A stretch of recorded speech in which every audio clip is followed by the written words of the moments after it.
Mga kapuso, umakyat pa sa 11 ang sugatan sa pamamaril na yan sa Tacloban.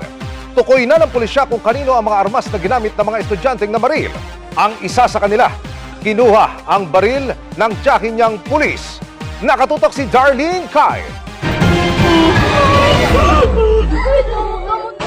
40 beses nagpaputok ng mga baril ang dalawang high school students sa San Jose National High School pasado alas 9 kaninang umaga. Kung saan 3 ang namatay. Yan ang lumalabas sa inisyal na investigasyon ng PNP. Kasalukuyan daw may klase nang bigla na lang silang namaril. Diretso pong pumasok yung dalawang CICL natin. Without saying anything, basta na lang po nagpaputok, nandun pa lang raw sa bintana ay nagpapaputok na sila.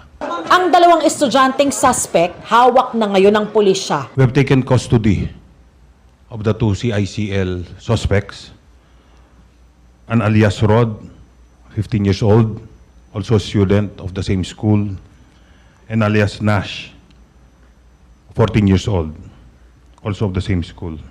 Ayon sa PNP, isang 9mm Glock at isang caliber 38 ang ginamit ng mga gunman. Lumalabas sa investigasyon na ang 9mm na ginamit ng 14 anyos na suspect pag-aari ng kanyang tiyahin na isang pulis na naka-assign sa Police Regional Office 8. The subject, policewoman, is now under investigation and placed under custody of the Regional Police Office. If proven that they were remiss in the custody and safekeeping of their firearms, they will be charged accordingly.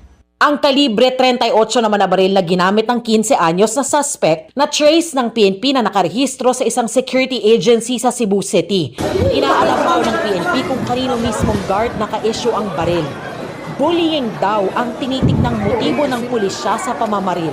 We're still verifying kung exactly the targets were in that classroom, but as I've said earlier, this could be connected to a bullying incident.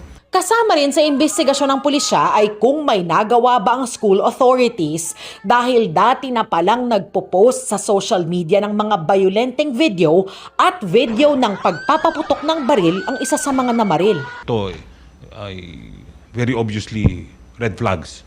So if you could, if the school authorities or anybody, we're not putting blame on anybody, but if anybody was able to monitor itong mga red flags na to, this could have been prevented. Kasama na rin sa investigasyon ng pulisya ay kung ginagaya ba ng dalawang namaril ang mga nangyaring school shooting sa Amerika. Kaya iniutos na ng PNP ang paghigpit ng seguridad sa mga paaralan.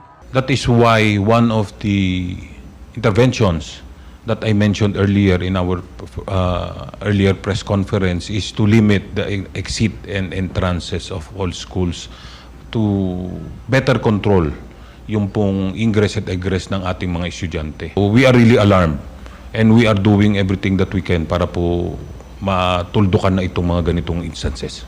Sa isang pahayag, sinabi ng Justice Department na nakapag-ugnayan na sila sa Office of the Regional Prosecutor ng Region 8 ukol sa insidente. Hahayaan daw ng DOJ ang law enforcement agencies at prosecutors na kumpletuhin ang kanilang investigasyon bago sila maglabas ng karagdagang impormasyon. Darlene Kai, Nakatutok, 24 Oras.